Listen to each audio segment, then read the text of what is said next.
If you're struggling to use sidechain compression or you don't quite know what that is and when to use it, then I've got the perfect video for you. Welcome to the Producer Place. My name is Nick Rollo. I'm a producer and mixing engineer from Australia. I hope you're doing well today.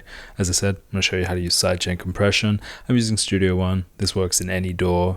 This is just my DAW of choice. Before we get into the video, there are some freebies that you can check out below. There's a free vocal mixing cheat sheet. There are some Studio One presets, and there's also a producing in Studio One course. It's pretty basic, but it is free. So let's get into the video. So we're working with this today.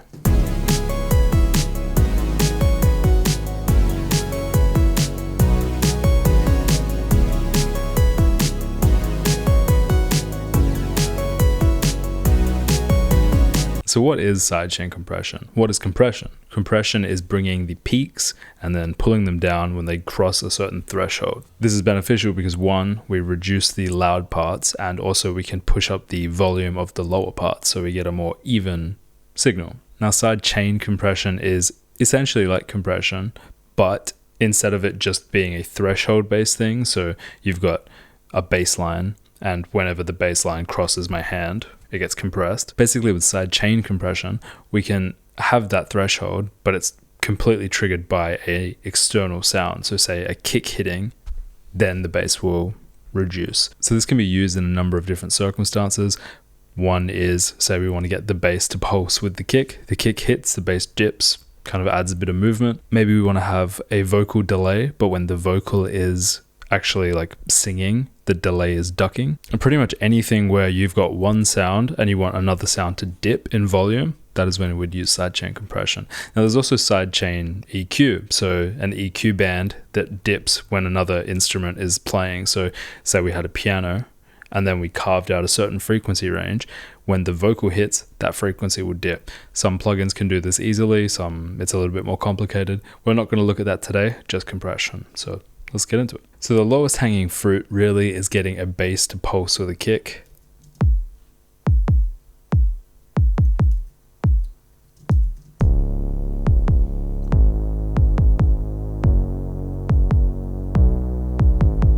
As you can hear, there's no movement in the bass.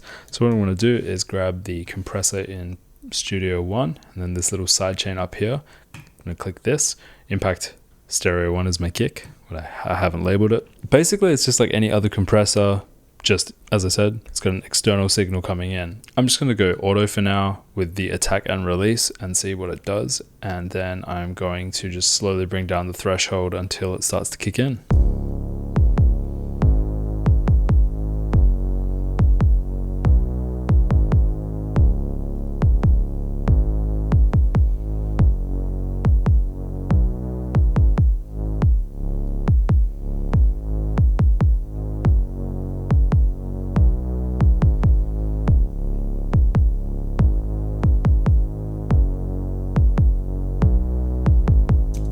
So as we can hear, that's doing the thing that I said. It is a little bit intense and I would like to pull it back a little bit. So I'm going to go into the settings and just try making the release a little bit shorter so it's not as much of a dip.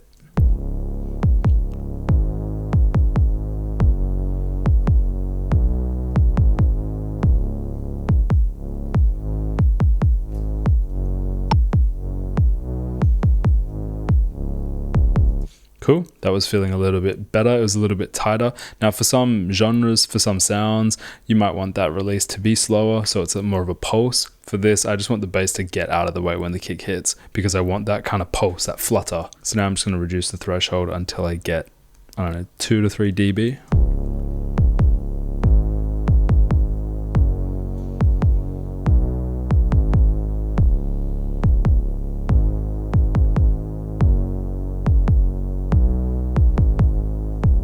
Let's try it out with the whole drum kit and see how that works together.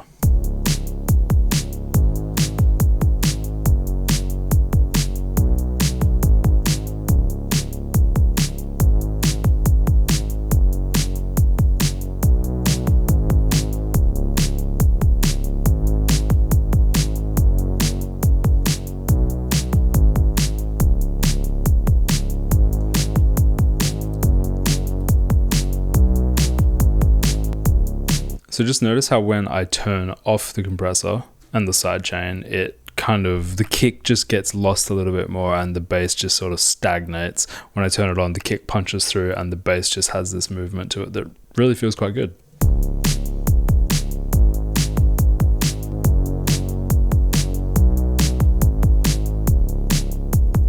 So now, like, kind of listening to that, I feel like the release needs to be a bit slower.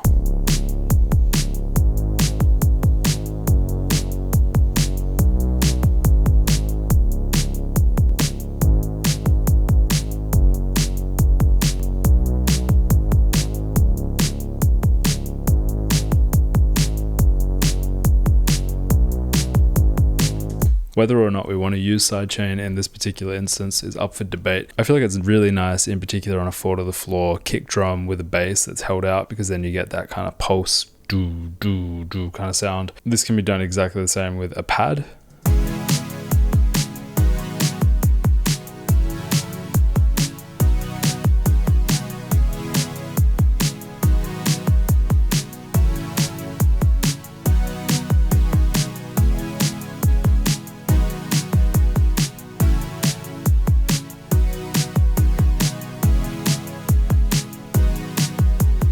And that setting there feels quite nice. So what I'm going to do is just chuck it on everything else and put this setting back on the bass.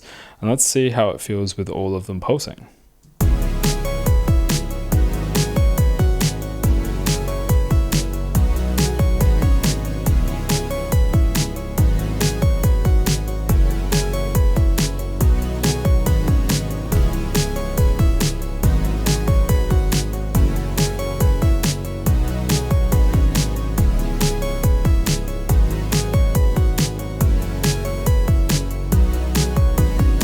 And let's just do a slightly more extreme version of that.